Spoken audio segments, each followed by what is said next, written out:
Boa noite a todos. Cá estamos de novo, como prometido, é a segunda parte da conversa com o nosso querido Eduardo Marinho, que se junta a nós a partir do Brasil. Ele é artista plástico, também é escritor, é um grande pensador acima de tudo e queria muito recebê-lo aqui. Esta é a segunda vez, nossa segunda conversa, nosso segundo encontro. Não é, Eduardo? Boa noite. Boa noite. É o segundo encontro. A continuação do primeiro, segundo tempo. Exatamente, segundo tempo, continuação. Vamos lá, então. Falamos aqui de uma sociedade que eu dizia que estava doente, pois o Eduardo complementa de uma forma diferente. Falo na agonia e o Eduardo complementa de forma diferente também. Eu pergunto, como é que se contorna, tendo em conta a sua própria experiência mais pessoal, viver numa sociedade cheia de conflitos, cheia de competições? Como é que é? Olha, eu não diria que a sociedade está doente, porque eu não tenho notícia de que um dia ela esteve saudável, entendeu? Então, ela é primitiva e vem se desenvolvendo. Uhum. Primitiva, bem grosseira ainda. E a gente sente isso no dia a dia, né? Nas cobranças, no enquadramento. Eu não sei dizer para as pessoas como contornar isso. Eu posso dizer como eu contornei isso. Isso, a sua experiência. Eu contornei de uma forma muito direta, muito seca, muito rude. Eu simplesmente botei tudo que cabia dentro de uma mochila e aquilo ali viraram os meus pertences. Tudo que eu tinha no mundo era aquilo.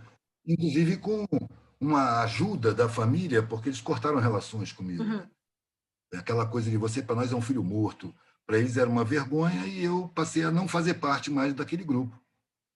Então, eu me vi diante de um mundo desconhecido, aberto para voar, cheio de novidades, cheio de histórias para conhecer, vivendo de uma maneira sem nada, vendo o mundo do chão, do papelão e começando a sofrer o que sofrem os excluídos, né? Eu era mal visto, eu tinha sofrido preconceito, a polícia perseguia, eu tinha que dormir escondido em casa abandonada, em construção, né? Tinha que pedir o que comer, que eu não tinha um trabalho. Até desenvolver um trabalho demorou muito tempo. Mas eu conheci uma coletividade que eu não sabia que existia, que eram os invisíveis. Eu passei a fazer parte dos invisíveis sociais, né? Convivendo com mendigos, com ladrões, com putas, com, com, com as periferias, a exclusão social, sabe? E percebi que é um mundo muito, muito rico, que as pessoas ali eram muito mais ricas em histórias, em disposição, em espontaneidade, em solidariedade, sabe? O grupo dos perseguidos é muito mais solidário.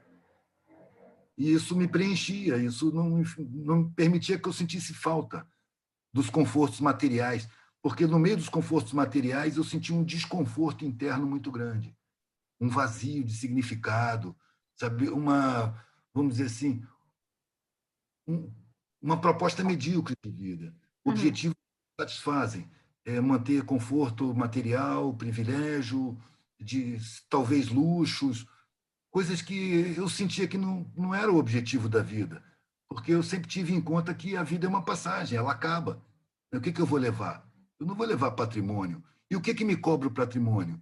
Me cobra a exploração das pessoas que têm direitos constitucionais roubados e não têm acesso a uma boa escolaridade, são obrigados a serem trabalhadores baratos, braçados, né, de baixa qualificação. Então, para ter privilégio, eu tenho que usufruir das injustiças. Eu não quero ser juiz de ninguém, não estou querendo condenar quem tem privilégio, que pensa que dá emprego e não que explora as pessoas, ou que se aproveita da injustiça social. Não estou julgando ninguém. O mundo é assim, eu sei que é assim. É um trabalho muito desagradável estar julgando as pessoas. Eu conheço esses espaços, só não quero participar deles. Eu não tenho como mudar o mundo, mas eu tenho como mudar a minha concepção de mundo. Eu tenho como mudar os valores que eu carrego comigo. Então, eu percebo que o privilégio material é uma coisa que me incomoda. Eu tinha um desconforto interno. Quando eu estava no papelão, na mendicância, vendo com os caminhoneiros, em posto, em beira de estrada, dormindo no mato, debaixo de marquise, eu sentia um mundo muito mais espontâneo, muito mais rico. Eu tinha um conforto interno. Eu podia estar com o corpo desconfortável, mas eu nem sentia, porque eu estava com minha alma confortável. Eu estava satisfeito comigo mesmo. Eu estava interessadíssimo em tudo que acontecia à minha volta. Eu estava aprendendo histórias todos os dias, todas as noites. Quando você fica exposto 24 horas por dia, existe possibilidade de acontecimentos 24 horas por dia. No meio da madrugada, um vizinho que viu você entrar numa casa que está abandonada, chama a polícia, está no meio da noite, chega a polícia. Aí você tem que ir lá conversar com os caras, explicar que você não está entrando para fazer mal nenhum, que você está só se abrigando, dormindo. E você tem que estar disposto, tem que estar pronto para encarar qualquer tipo de atitude dos policiais, porque, na verdade, ali é hora de não pensar que são pessoas. Ali é o Estado, é a sociedade. A forma que ele vai agir é uma forma condicionada pela própria sociedade. A gente tem que tratar com aquilo sabendo que a gente é pária. Sabe? Não se revoltar com desprezo, com desrespeito. Você está pronto para tratar com isso. Ter um pouco de humildade e consciência de que você não tem sinais de respeito e, ao contrário, você tem sinais que despertam hostilidade social para cima de você. Falando na consciência agora, Eduardo, por que é que não convém a tanta gente usar a consciência? O que é que lhe parece?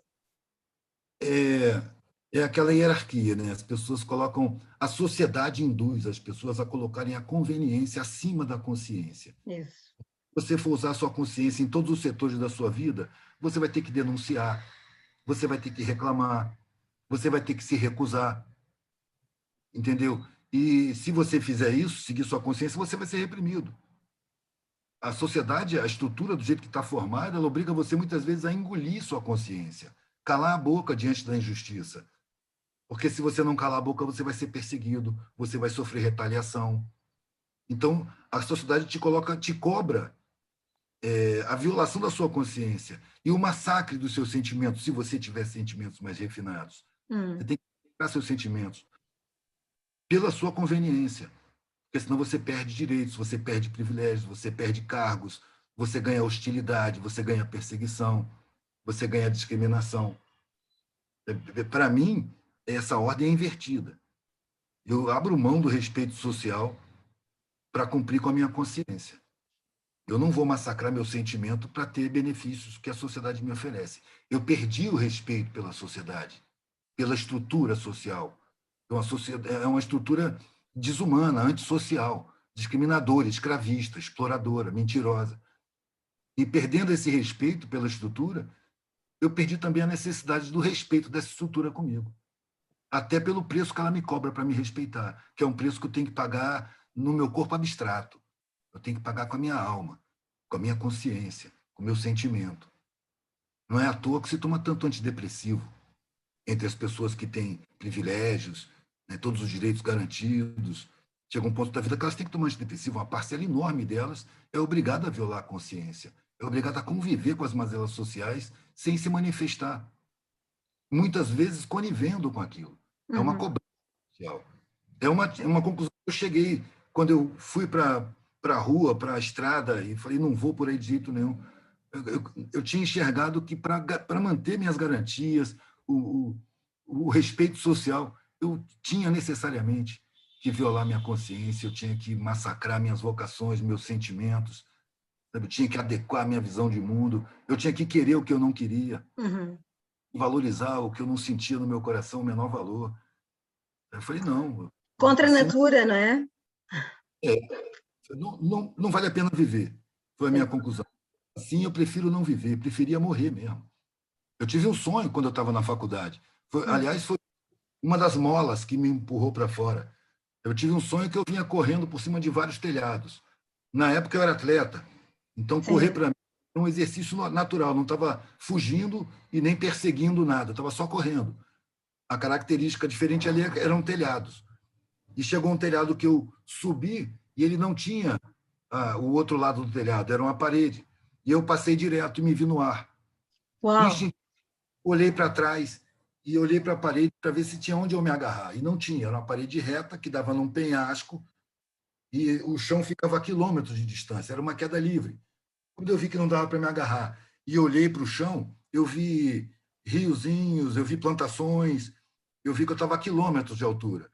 Então eu comecei a cair pensando, bom, dessa altura que eu estou caindo, não tem chance de eu bater e ficar vivo. Eu vou me dividir em vários pedaços, eu vou morrer na hora que eu bater lá embaixo. Que ótimo.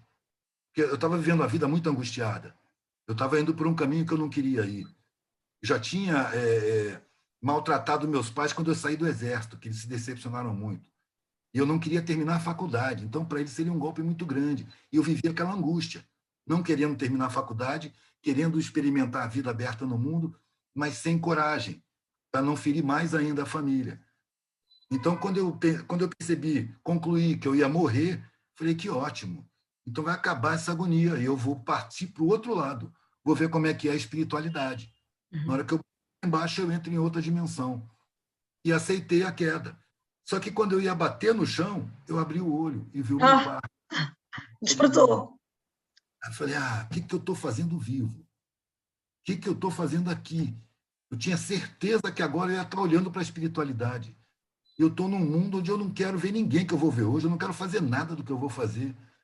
Né? Mas eu levantei, né? Tomei o de jejum e saí para a universidade sabendo que eu estava preferindo, foi uma questão que apareceu na minha cabeça, eu estou preferindo morrer do que viver.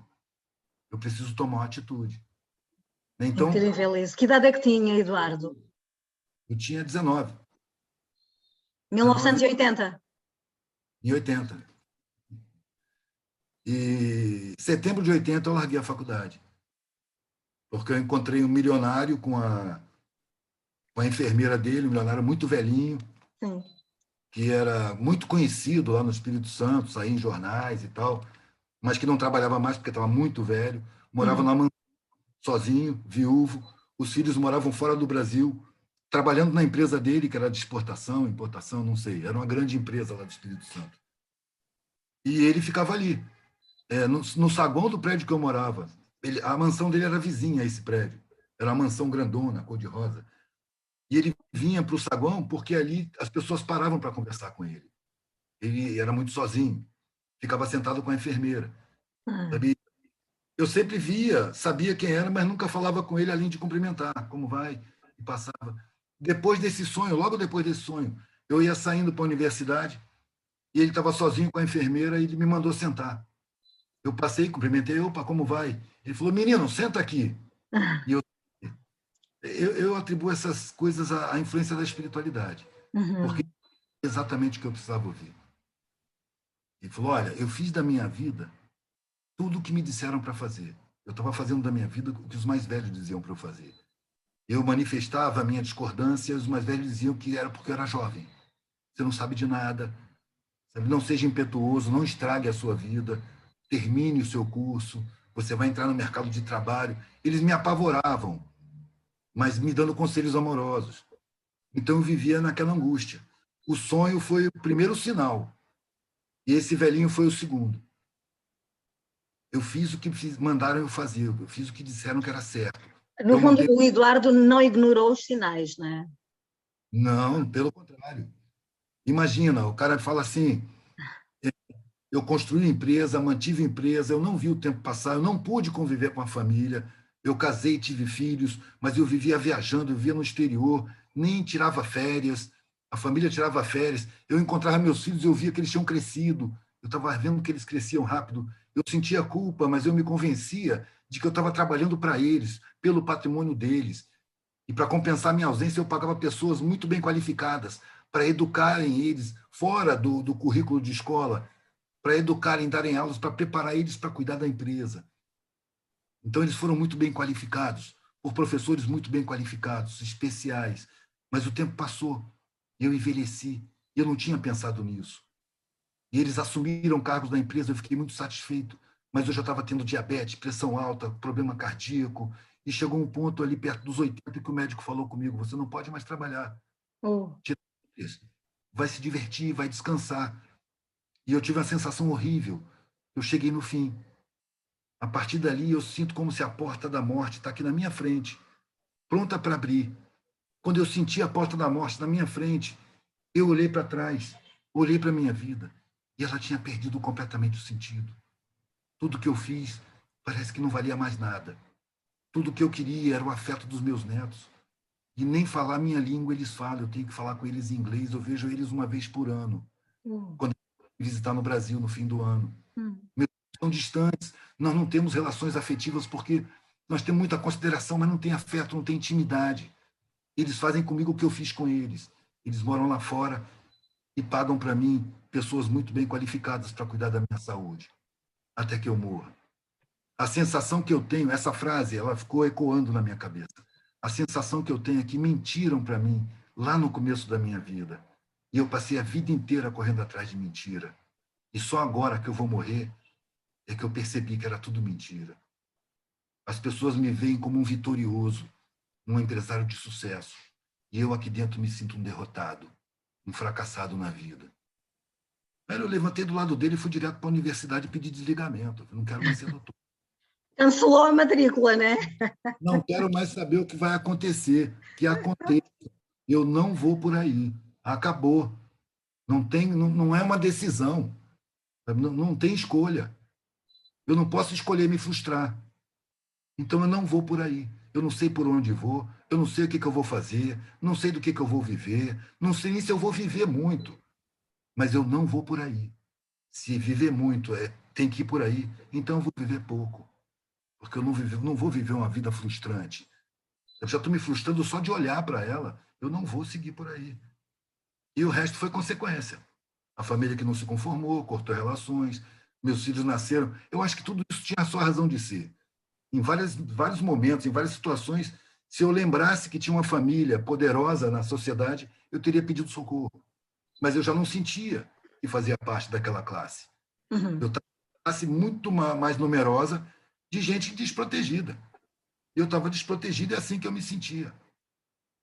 Outra vantagem é que meus filhos não tiveram contato com a minha família de origem, não conheceram parentes, não conviveram com a riqueza, porque eu percebi entre muitas pessoas que vieram de uma classe mais abastada e viveram uma vida alternativa com mais dificuldade material, mas muito mais realização pessoal, que os filhos eram frequentemente comprados pelas famílias, cooptados, que os pais eram loucos, porque davam presentes caros, sabe, conviviam com a riqueza.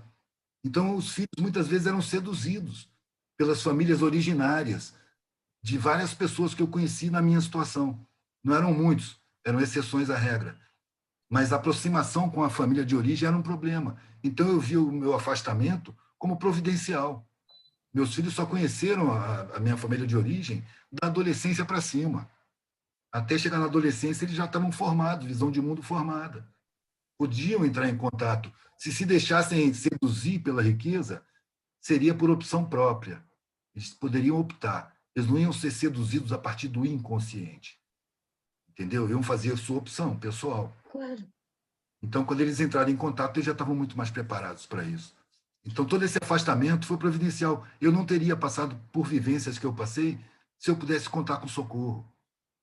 Se eu lembrasse que fazia parte dessa classe.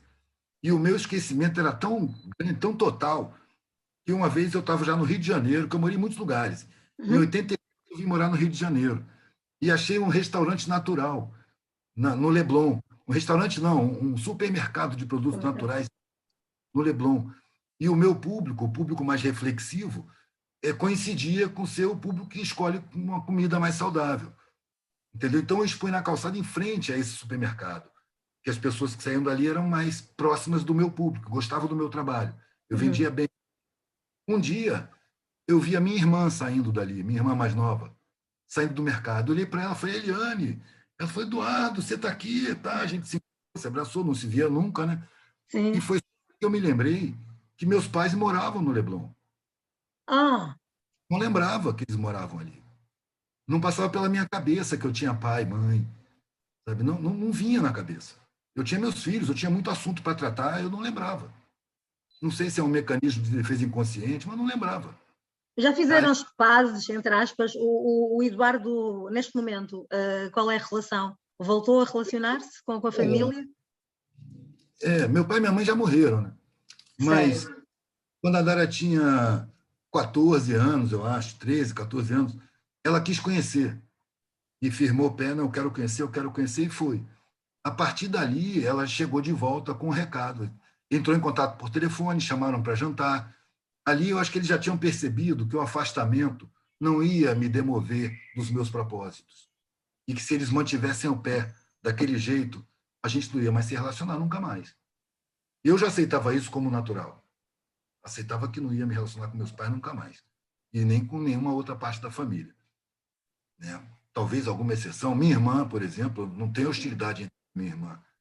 mas existe uma distância espiritual, ideológica muito grande, porque eu tenho outro jeito de ser, sabe? Ela tem um jeito de ser de uma classe lapidada, sofisticada, que se serve naturalmente de inferiores, né? Que trata com porteiros, serviçais, atendentes, essas coisas. Eu não, eu estou do lado dos atendentes, dos porteiros, dos serviçais.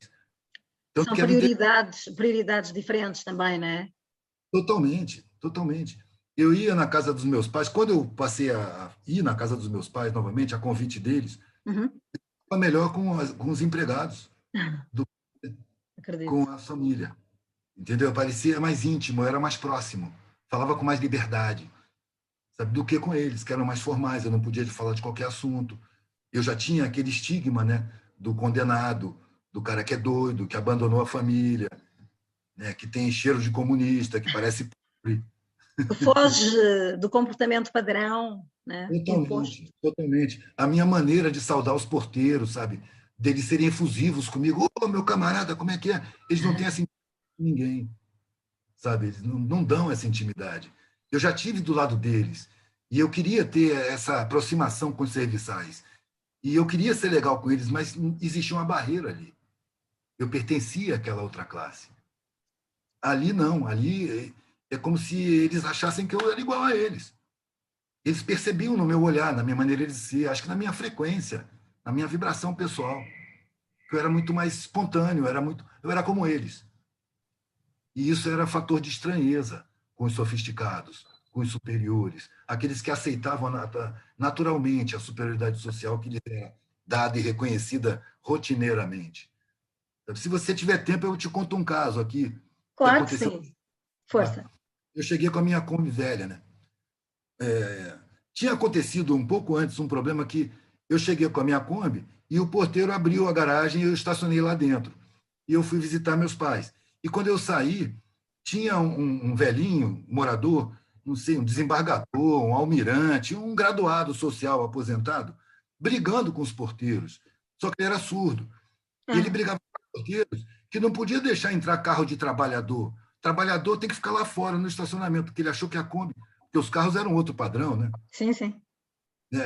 Eu acho isso engraçado, isso não me dói, não. E eu vi o cara reclamando, e o cara dizendo assim, não, mas esse carro é do filho de morador, é morador que tem esse carro aí. E o cara dizia, não pode ser, vocês pensam que eu sou bobo? E tal. Aí eu vi aquele problema, me apresentei, né? Opa, tudo bem, a Kombi é minha, eu já vou tirar, pode ficar sossegado. Ele falou comigo, né? Quando você vier trabalhar aqui, você bota o carro lá fora. Aí eu ri e falei, tá certo. Não queria discutir com o velhinho. E aí dei tchau para os caras e fui embora. Na outra vez, para evitar, em vez de eu ir para a garagem, eu fui para o estacionamento. E aí o estacionamento está sempre cheio. Mas é um estacionamento de alta rotatividade, porque é um conjunto de prédios de Uhum. pessoas aposentadas e aposentadas, tem muito idoso. Então, chega e sai toda hora, fisioterapeuta, acupunturista, gente que vem fazer serviço, encanador.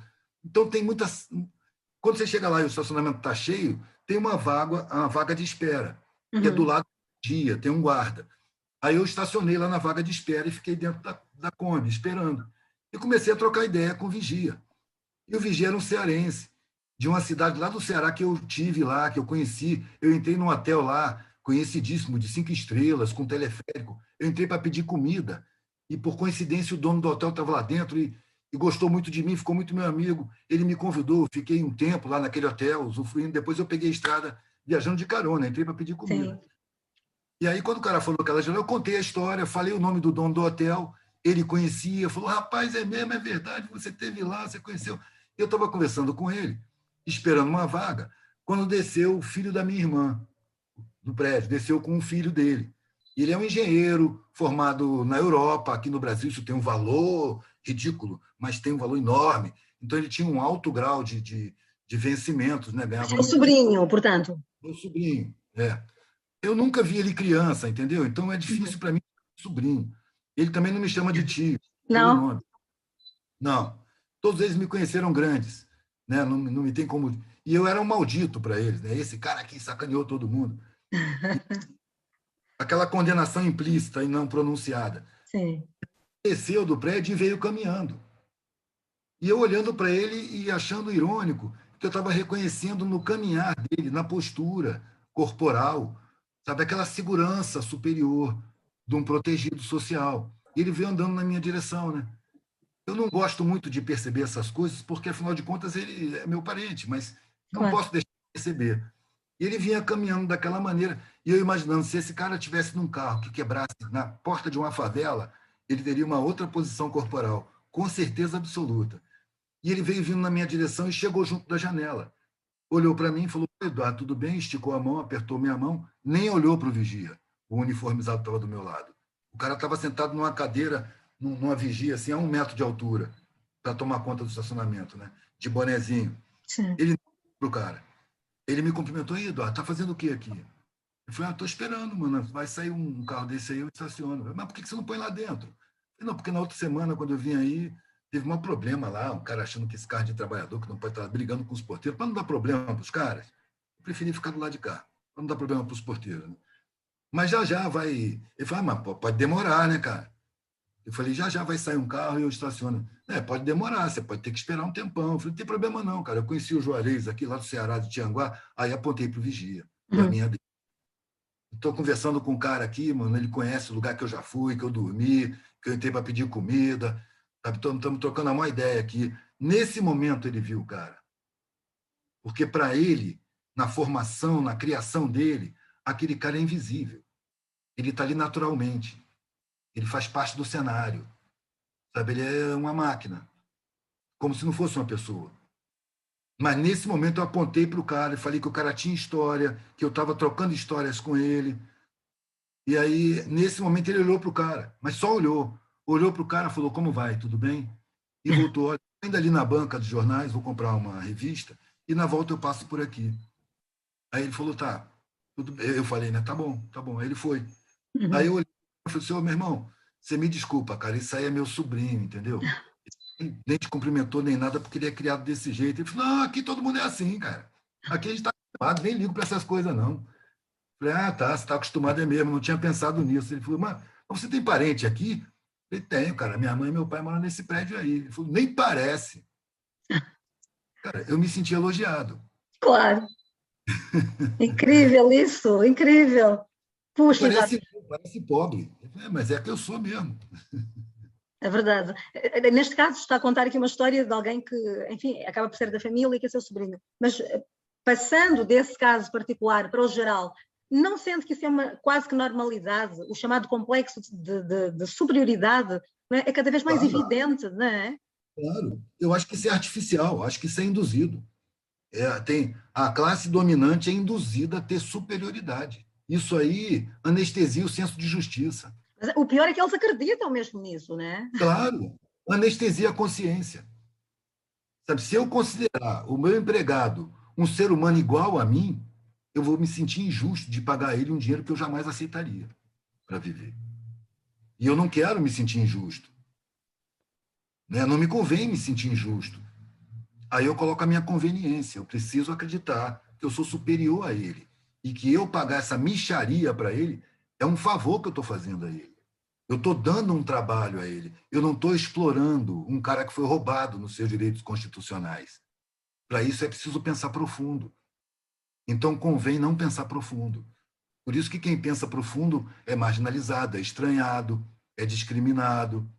E não gosto do papo cabeça desse cara aí. As tais Comunista. pessoas reflexivas, não é? Mas é uma indução social.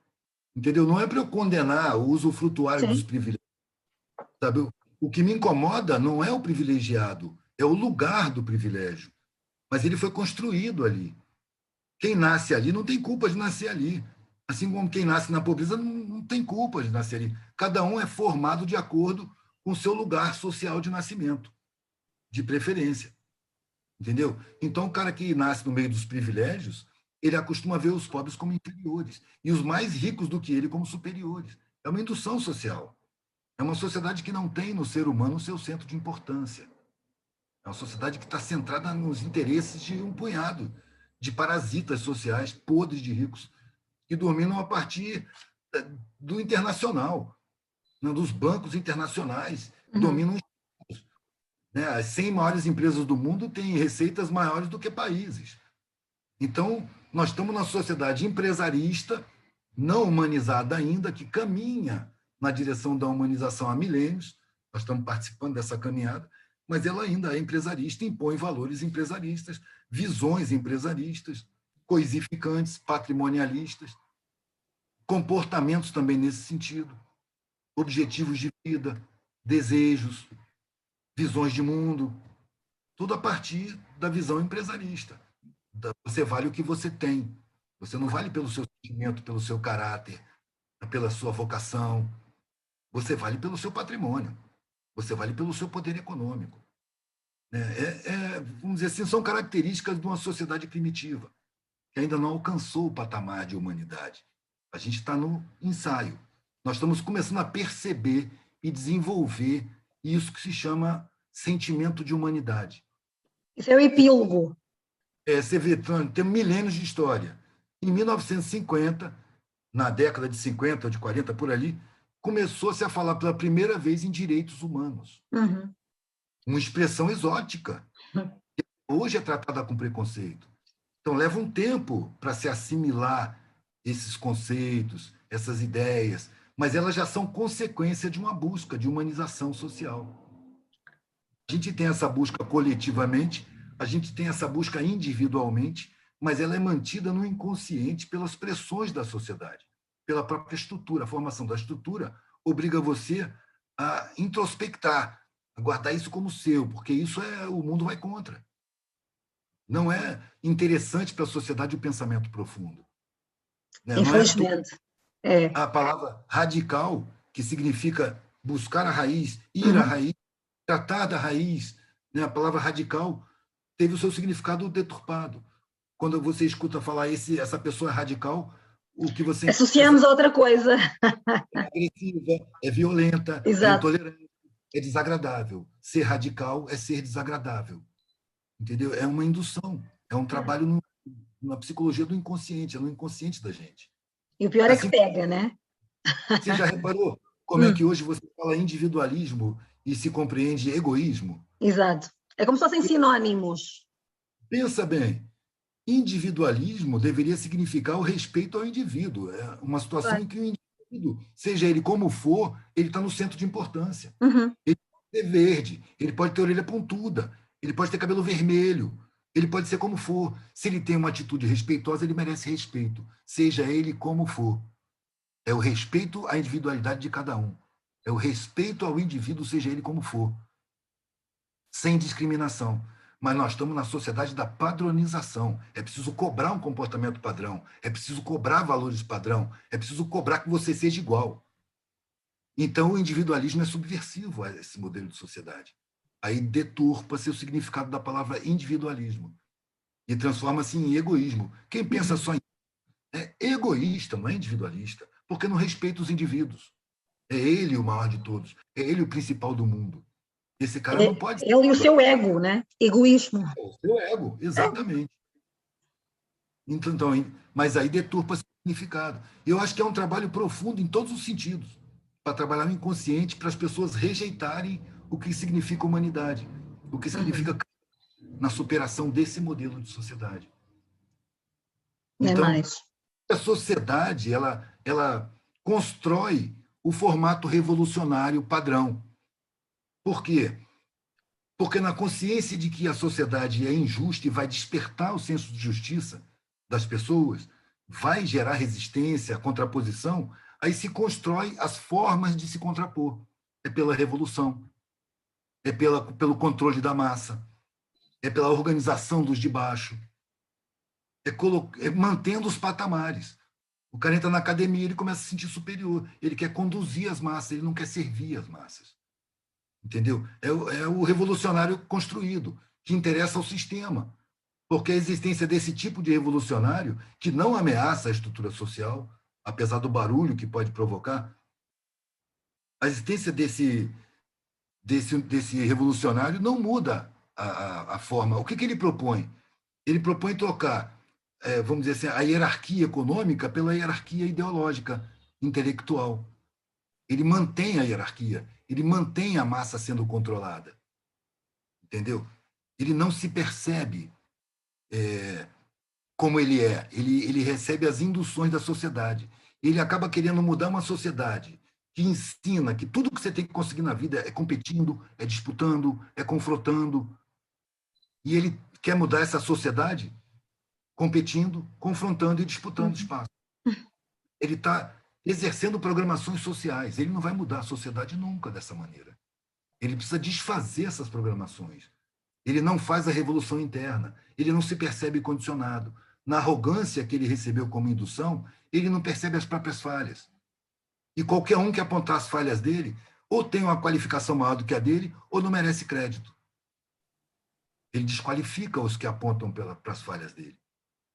E aí você vê o revolucionário chegar na periferia, que não teve acesso àquele linguajar, e falar um linguajar revolucionário de academia. Não tem capacidade de mobilização nenhuma.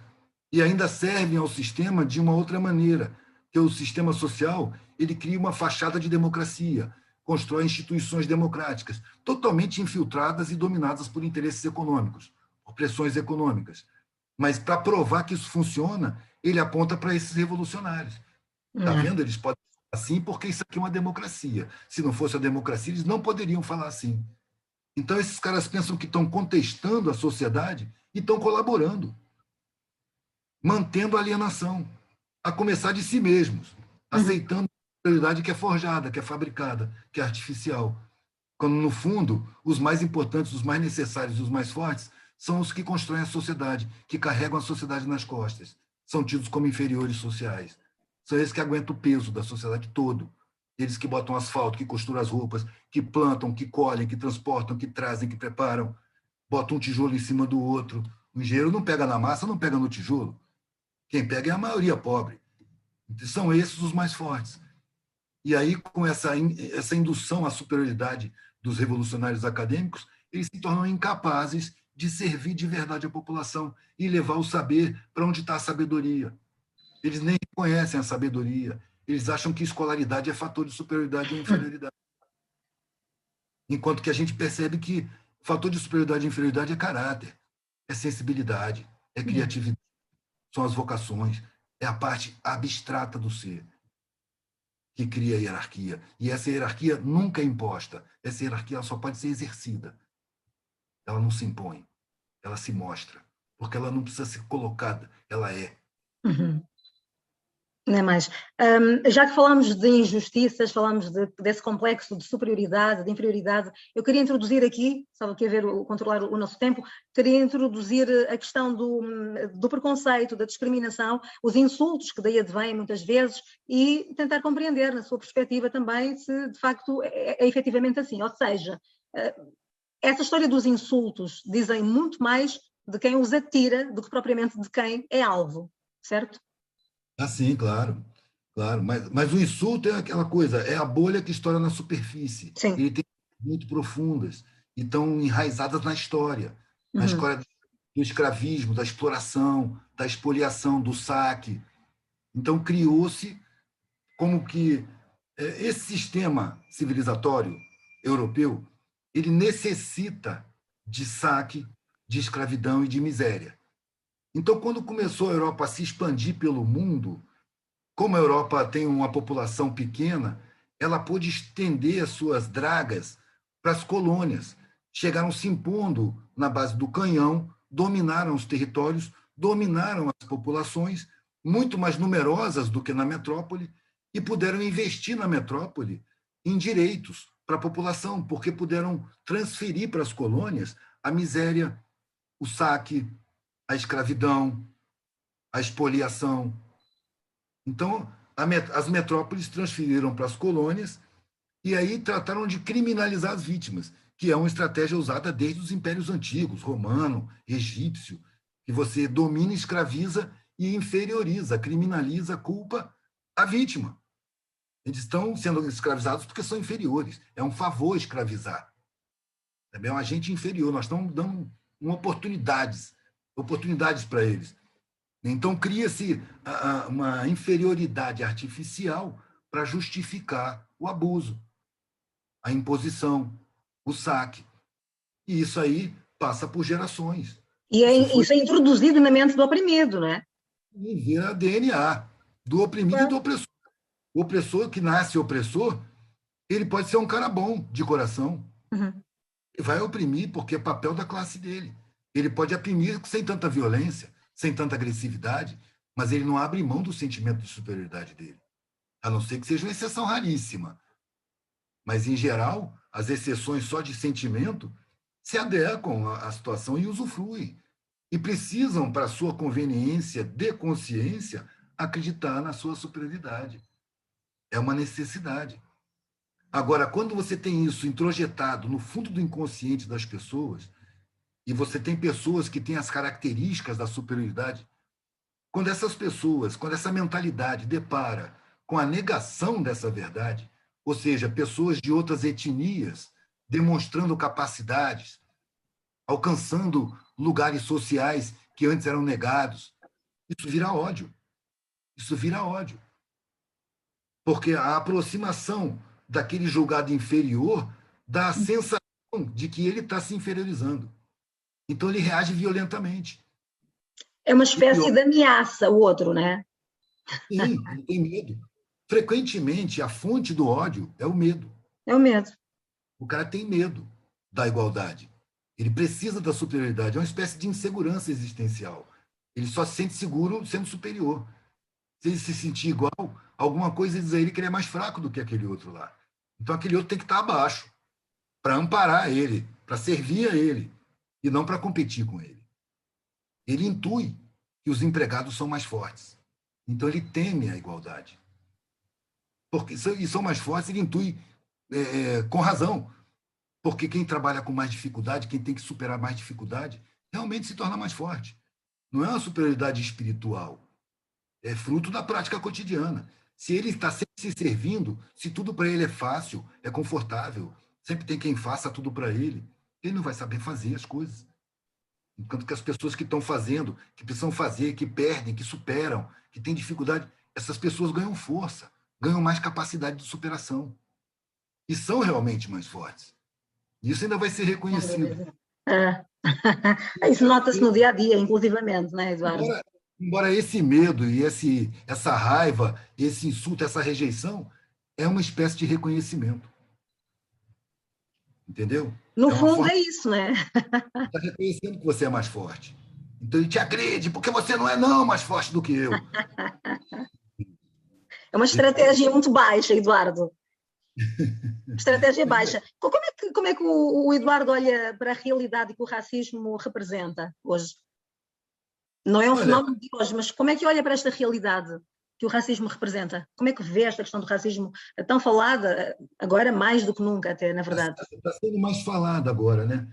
Eu É. sempre, eu sempre convivi com racismo muito próximo, né? Porque eu estava junto com a população preta, com os Uhum. pobres. Como para mim nunca houve muita distinção, porque desde 19 anos que eu falo, uma pessoa para mim vale as atitudes que ela toma, os Claro. sentimentos que ela tem, as ideias que ela apresenta, a forma que ela se comporta. Isso para mim dá o valor de uma pessoa. Então, para mim, as referências não têm nada a ver com cor de pele, origem, onde você nasceu, de quem você é filho, isso nunca me interessou. Mas eu vejo a sociedade ser racista, além de outras coisas, né? Mas racista também, entre outras coisas. Além de racista, é mentirosa, exploradora, sabotadora da maioria, Hum, escravizadora. É, sabotagem. total, total. A sociedade é uma grande falcatrua. Isso eu falo desde os 19 anos. A sociedade é uma grande falcatrua que engana todo mundo e frustra a vida da gente. Mas aí, no caminhar, eu vi que o racismo estava vindo à tona como assunto social. Sim. Eu acho que isso é mais do que necessário desde sempre. Uhum. Antes já se manifestava o antirracismo, mas era brutalmente reprimido pelas instituições, e ainda é. Ainda é. Só que agora isso vem à tona, isso vira escândalo. São passos num processo. Sabe? A reação à morte do George Floyd, por exemplo, era impensável há muito tempo atrás. Então, isso já me dá um sintoma de que o processo está caminhando. Tem gente que fala, não, a partir da morte dele, a coisa vai mudar. Cara, a reação à morte dele já é uma amostra da mudança. Isso não impede que a morte dele também seja um impulso na direção dessas mudanças. Mas não é um fato que faz isso acontecer. É um conjunto imenso de fatos, passando junto com o tempo. As coisas vão acontecendo. Tem gente se esclarecendo sempre. Tem gente acendendo luzes e aparecendo coisas que antes não apareciam. Assim como com a gente acontece com a coletividade. Você pega a sua vida de criança, por exemplo, quanta coisa que para você era obscura. E quando o tempo ia passando, de repente você falava, então era isso. Você vai entendendo. Sabe, isso acontece no indivíduo, acontece também no coletivo. No indivíduo acontece no espaço de uma vida. Numa sociedade acontece no espaço de séculos, milênios, muitas gerações. Eu lembro do dia em que Brisa entendeu, eu vendendo numa mesinha, a gente estava em Salvador. Brisa de outono. Brisa do outono. Do outono. Não é uma brisa de outono, é a brisa do outono. Do outono. E chega antes do outono. Ela nasceu 18 de março, 3 dias antes do outono. Sei. Então ela estava brincando na praia e tal, e ela chegou para pedir alguma coisa, não sei, um coco, e eu estava vendendo naquele momento. Então ela chegou, só o olho dela ficava em cima da mesa, assim, sabe? Ela viu a pessoa pegando, não sei se era um brinco, uma pulseira, e me dando dinheiro. Aí eu peguei o dinheiro e guardei no bolso. Aí eu ouvi a vozinha dela, como quem está pensando alto. É assim que entra o dinheiro.